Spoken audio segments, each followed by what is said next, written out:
அனைவருக்கும் வணக்கம். நேற்றுக்கு காஸ் பவர் என் டீட்டா அதோட எக்ஸ்பான்ஷன் பார்த்தோம். இன்றைக்கி சைன் பவரில் கொடுத்துருந்தாங்கன்னா அது எப்படி போகிறதுன்னு பார்க்கலாம். ஒரு எக்ஸாம்பிளுக்கு ஃபைண்டு சைன் பவர் 5 டீட்டான்னு எழுதியிருக்கிறேன். இது நேற்றுக்கே நம்ம படித்தோம். எப்படி எழுப்போம்? X equal to cos theta plus i sine theta. இப்போ 1/x என்ன ஆயிரும்? Cos theta minus i sine theta. இப்போ இது ரெண்டையும் நீங்கள் சப்ராக்ட் பண்ணிங்கன்னா இங்கே மைனஸ் இங்கே ப்ளஸ் ஆயிரும். ஸோ 2i sin டீட்டா வரும். இதெல்லாம் நம்ம எக்ஸாம் ஹாலில் போய் ஞாபகம் வச்சுக்கோம். அதாவது எக்ஸாம் ஹாலில் போய் ஒவ்வொன்றா போட்டு பார்த்துட்டு இருக்க முடியாது. அதனால் நல்லா ஞாபகம் வச்சுக்கோங்க. காஸ் பவர் என் டீட்டா அந்த ஃபார்மேட் வந்ததுன்னா இங்கே ப்ளஸ்ஸு போடுவீங்க, இங்கே 2 காஸ் டீட்டா. இது நேற்றுக்குள்ளே வீடியோவில் பாருங்கள். நேற்றுக்குள்ளது பார்த்தீங்கன்னா இப்போ காஸ் பவர் 6 டீட்டா அப்படி கேட்குறாங்கன்னா நீங்கள் டேரெக்டாக எப்படி ஆரம்பிச்சிருங்க? X plus 1/6 equal to 2 cos theta whole power 6. ஏன்னா காஸ் வரும்போது நம்ம நேற்றே படித்தோம். காசுன்னா இங்கே ப்ளஸ்ஸு, இங்கே 2 cos theta பவர் என்ன இருக்கோ அதை அப்படியே போட்டுக்கணும். சைன் வரும்போது மைனஸு, சைனில் ஐ வரனால முன்னாடி ஐ போடணும். அப்படி ஞாபகம் வச்சுக்கோங்க. நேற்றுக்குள்ளே வீடியோ பார்த்துட்டு இதை பார்த்திங்கன்னா ரொம்ப ஈஸியாக இருக்கும். இப்போ இது வரைக்கும் கொண்டு வந்துட்டோம். இதுக்கப்புறம் நீ அவ்வளோதான் பைனாமல் யூஸ் பண்ணி எக்ஸ்பேண்ட் பண்ண போகிறோம். இப்போ இதுக்கு என்ன படித்தோம்? 2i sin theta. அதுக்கு பவர் 5 போடுங்க. இதுக்கு என்ன வந்துச்சு? X minus 1/x power 5. அதுக்கப்புறம் ஐ பவர் 5 நம்மளுக்கு தெரியும். ஐ பவர் 5 ஐன்னு எப்படின்னா நம்ம லோயர் கிளாஸில் படிச்சிருப்போம் இல்லைங்களா? 12th ஐ ஸ்கொயர்டு -1. இப்போ ஐ பவர் 4 +1 ஆயிரும். இப்போ ஐ பவர் 5 ஐ. இது நம்ம 11th 12th பேசிக் தான். So I power 5 I. So இங்கே ஐ பவர் 5 ஐன்னு போட்டோம். இது அப்படியே எழுதியிருக்கோம். இது பைனாமல் எக்ஸ்பான்ஷன். மறந்துடாதீங்க. இல்லை சைன் நடுவில் மைனஸ் இருக்குது. அப்போ ஆல்டர்னேட்டிவாக சைன் மாற்றி போடணும். ப்ளஸ் வந்தால் தான் எல்லாமே ப்ளஸ்ஸு, மைனஸ் வரும்போது சைன் ஆல்டர்னேட்டிவாக மாறும். ஸோ அதை யூஸ் பண்ணி பைனாமல் எக்ஸ்பான்ஷன் பண்ணி எக்ஸ்பாண்ட் பண்ணுங்கள். X power 5 -5c1 X power n-1 1/x. இது படித்தோம் இல்லைங்களா? அடுத்து இங்கே 2 இங்கே 2 இங்கே 2 வரும். அடுத்தது இங்கே 3 இங்கே 3 இங்கே 3 வரும். சைன் ஆல்டர்னேட்டிவாக போட்டே வாங்க. எது வரைக்கும் போடுவீங்க? பவர் 5 இருக்கிறனால 5c5 வரைக்கும் போடுவீங்க.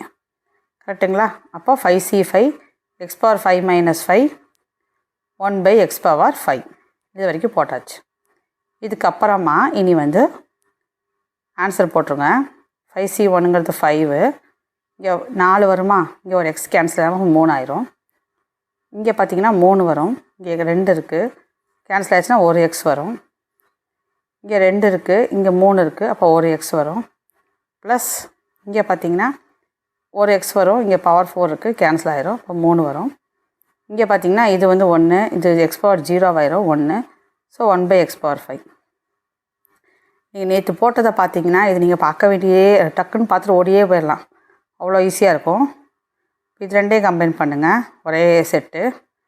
கியூபி கம்பைன் பண்ணுங்கள். எக்ஸையும் கம்பைன் பண்ணுங்கள். அவ்வளோதான்.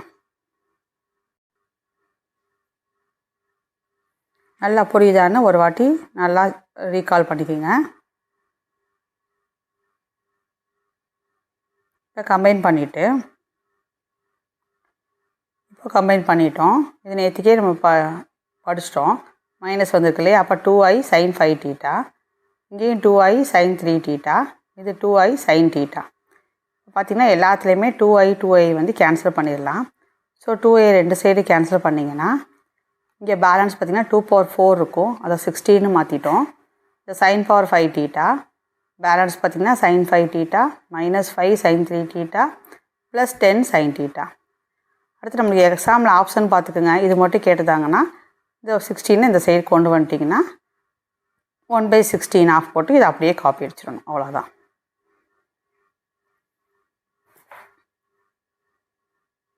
கிளியராக பார்த்துக்குங்க.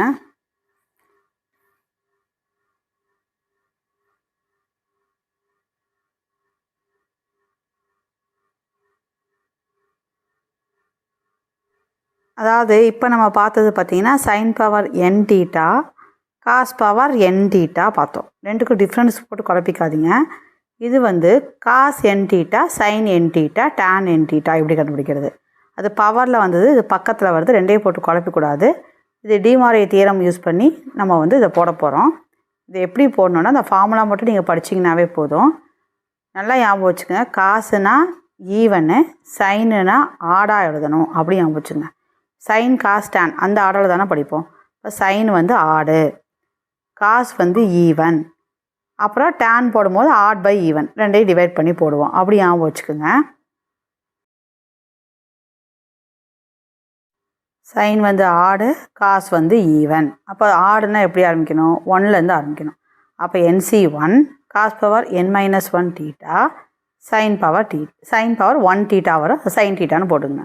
அடுத்தது NC3 cos power n-3 theta sine power 3 theta. அடுத்தது NC5 cos power n-5 theta sine power 5 theta. இந்த மாதிரி நமக்கு எவ்வளோ தேவையோ அந்த பவர் வந்து போட முடிஞ்ச பாசிபிலிட்டி வரைக்கும் போட்டுட்டு அப்புறம் ஸ்டாப் பண்ணிக்கணும். அதே மாதிரி காசுக்கு போடும்போது ஈவன். அப்போ காஸ் பவர் n தீட்டாலேருந்து ஆரம்பிங்க, மைனஸ் போடுங்க. NC2 cos power n-2 theta sine square theta. அடுத்து என்ன வரும்? ப்ளஸ் வரும். இதில் நல்லா ஞாபகம் வச்சுக்கணும், சைன் வந்து ஆல்டர்னேட்டிவாக தான் வரணும். இதில் எந்த இதுக்கு அப்படி அதுக்கு அப்படின்னு இல்லை, எல்லாத்துக்குமே பாருங்கள் சைனு காசு ஈவன் டேன். ஏன்னா அது டேன் போடும்போது சைன் பை காசு தான் போட போகிறோம். ஸோ அதை தான் யூஸ் பண்ண போகிறீங்க. ஸோ எல்லாமே பார்த்தீங்கன்னா ஆல்டர்னேட்டிவ் சைனாக தான் போட போகிறோம். ப்ளஸ்ஸு மைனஸ் அப்படி ஞாபகம் வச்சுக்கோங்க. இந்த சைன் என் தீட்டாவில் ஆட ஆரம்பிக்கிறோம், காஸ் என் தீட்டாவில் ஈவனாக போடுறோம். டேன் போடும்போது என்ன பண்ணும்? ஆனால் டேன் போடும்போது சைன் பை காஸ் தான். ஆனால் வந்து பார்த்திங்கன்னா இது எல்லாமே வந்து இதெல்லாமே நம்ம டேனோட டேர்ம்ஸாக மாற்றி தான் ஃபார்முலா நம்ம படிக்க போகிறோம். அதனால் வந்து அந்த டெரிவேஷன்லாம் லாங்காக வரும். நீங்கள் ஜஸ்ட் இந்த ஃபார்முலா மட்டும் நோட் பண்ணிக்கிங்க. ஆனால் டேனுக்கு சைன் பை காஸ் தான் ஃபார்முலா தெரியும். ஸோ ஆட் பை ஈவன் தான், அந்த கான்செப்டில் ஒரு பிரச்சனையும் கிடையாது. ஆனால் எழுதும்போது நம்ம எப்படி எழுதுகிறோம் அப்படின்னா எல்லாமே in terms of tan theta வச்சு தான் எழுதுகிறோம். ஸோ அதோட ஃபார்முலா வந்து ஆடு பை ஈவனில் எப்படி போடணும் அப்படின்னா NC1 டேன் தீட்டா மைனஸ் அடுத்து என்ன போடுவோம்? NC3 tan cube theta. In terms of டேன்லேயே எழுதுகிறோன்னு ஞாபகம் வச்சுங்க. By 1 minus NC2 tan square theta. அவ்வளோதாங்க. இதில் வந்து கன்ஃபியூஸ்லாம் நான் பண்ணலை. நம்ம டேன்னா சைன் பை காஸ் தான், ஆட் பை ஈவன் தான். ஸோ ஆடை எழுதுறீங்க, ஆனால் in terms of tan theta use பண்ணியே எழுத போகிறீங்க. அவ்வளோதான். அந்த மாதிரி ஞாபகம் வச்சுக்கோங்க. அப்போ NC1 tan theta minus NC3 tan cube theta by 1 minus NC2 tan square theta. அப்புறம் அப்படியே கன்டினியூ ஆகும். அந்த மாதிரி ஞாபகம் வச்சுக்கோங்க. இதையே நம்ம திரும்ப இதை சொல்கிறோம் அப்படின்னா இந்த நியமன தேர்வு கொஸ்டினில் டேன் 4 தீட்டா கேட்டிருந்தாங்க. அந்த கொஸ்டின் அந்த கொஸ்டினை மட்டும் நான் ஸ்க்ரீன்ஷாட் எடுத்து அட்டாச் பண்ணி எப்படி ஆன்சர் வந்திருக்குன்னு காமிக்கிறேன் பாருங்கள். இது வந்து நம்ம எக்ஸாம் பாயிண்ட் ஆஃப் வியூவில் நம்ம கொடுக்குற ரிவிஷன். அதுக்காக தான் வந்து இதை வந்து நம்ம இந்த தனியாக வந்து நோட் பண்ணி அந்த மாடலில் வர கொஸ்டின்ஸாக வந்து இப்போ நம்ம ரிவிஷன் கொடுத்துட்டு வரோம். கண்டிப்பாக இப்போ நம்ம பண்ணுற ரிவிஷன் எல்லாமே உங்களுக்கு எக்ஸாமுக்கு தெளிவாக யூஸ் ஆகும். ஏன்னா இது ஓல்டு கொஸ்டினை அனலைஸ் பண்ணி அதில் வர்ற மாடலில் தனியாக நம்ம படிச்சுட்டு வரோம். ஸோ தொடர்ந்து வீடியோஸ் பாருங்கள்.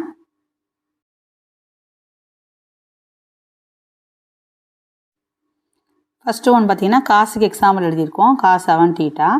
அதுக்கு நம்ம ஆஸ் யூஸ்வல் நம்மளோட அந்த எக்ஸ்பான்ஷன் ஃபார்முலாவை எழுதிடுங்க. காசு அதனால் ஈவன் வருது, ஆல்டர்னேட்டிவ் சைன் போட்டுக்குங்க, மறந்துடாதீங்க. இப்போ 7 தீட்டா கேட்குறனால நம்ம எதோடு ஸ்டாப் பண்ணுறோன்னா ஈவனாக போட்டுருவீங்களா. ஃபஸ்ட்டு 2 வருது, ஜென்ரல் காசு n தீட்டா எழுதிட்டோம். அடுத்து 2 வருது எழுதிட்டோம், அடுத்து 4 வருது எழுதிட்டோம், அடுத்து 6 வரதுக்கு வரைக்கும் எழுதிட்டோம். ஏன்னா 8 போட முடியாது, அதனால் அதோட ஸ்டாப் பண்ணிவிட்டு அதோட கால்குலேஷன் தான் போட்டிருக்கோம். 7C2னா என்ன வரும்? 21. நம்ம படிச்சிட்டோம், அதனால் வந்து நான் கொஞ்சம் ஃபாஸ்ட்டாக போயிருக்கேன். அதே மாதிரி 7C4னா 35, 7C6னா 7C1ன்னு போட்டுக்கலாம். ஸோ 7 நார்மலாக உள்ள கால்குலேஷன் தான் போட்டிருக்கோம். இப்போ வந்து இது வந்து ஃபைனல் ஆன்சர் கொடுத்துருக்கோம். சப்போஸ் அவன் வந்து ஆப்ஷனில் வந்து எல்லாமே காஸ் பவராக கொடுத்துருந்தான் அப்படின்னா ஒன்றும் பிரச்சனை இல்லை. அந்த சைன் ஸ்கொயரை தூக்கிட்டு 1 minus cos square theta substitute பண்ணி எல்லாத்தையும் எக்ஸ்பேண்ட் பண்ணி ஒரே லைக் டேர்ம்ஸ் எல்லாம் நீங்கள் வந்து கம்பைன் பண்ணிங்கன்னா அந்த ஆன்சர் வந்துடும். அந்த ஆப்ஷனுக்கு தகுந்த மாதிரி பார்த்துக்குங்க. இதோட ஸ்டாப் பண்ணியிருந்தாங்கன்னா சந்தோஷம். இல்லை எல்லாமே இன் டேர்ம்ஸ் ஆஃப் சைனாக கொடுத்தாங்கன்னா எல்லாமே சைனாக மாற்றுங்க. அதுக்கேற்ற மாதிரி நீங்கள் மாற்றிக்கிங்க. நம்மளுக்கு லோயர் கிளாஸில் படிச்சுட்டு போனீங்களா, 1 minus cos square theta equal to sine square theta, அந்த ஃபார்மட் யூஸ் பண்ணி கண்டுபிடிச்சிருக்கோம். அந்த ஃபார்மேட் யூஸ் பண்ணி ஆப்ஷனுக்கு தகுந்த மாதிரி மாற்றுது, கேட்குறதுக்கு தகுந்த மாதிரி நீங்கள் மாற்றிக்கோங்க. அடுத்தது இன்னொரு சம் பார்க்கலாம். sin 7θ. அதே தான் sin 7θக்கு நம்மளோட எக்ஸ்பான்ஷன் எழுதிக்கிங்க.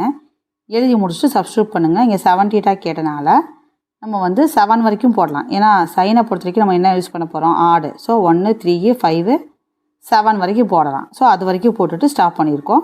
இந்த இடத்துல சப்ஸ்டியூட் பண்ணியிருக்கோம், அவ்வளோதான். வேறு எந்த கால்குலேஷன் எக்ஸ்ட்ராலாம் போடலை, டேரெக்டாக ஆன்சர் எழுதியிருக்கோம். இதுதான் வந்து sin 7θ. 7c1னா 7, 7c3னா 35, 7c5னா நம்ம 7c2ன்னு மாற்றிக்குவோம். ஸோ அது பார்த்திங்கன்னா 21, 7c7ங்கிறது 1, அவ்வளோதான். ஜஸ்ட்டு சப்ஸ்டியூட் பண்ணி ஆன்சர் போட்டிருக்கோம். இதில் ஏதாவது டவுட்னா கேளுங்க, இன்னொரு டைம் தெளிவாக பார்க்கலாம். இதில் டவுட் வரதுக்கு வாய்ப்பு இருக்காது. இது வந்து sin 7θவோட எக்ஸ்பான்ஷன். கண்டிப்பாக இந்த எக்ஸ்பான்ஷன்லேருந்து ஒரு 1 மார்க் கண்டிப்பாக வரும். போன வாட்டி கேட்டிருந்தாங்க இல்லையா, tan 4θ, அதை வந்து இப்போ பார்க்கலாம்.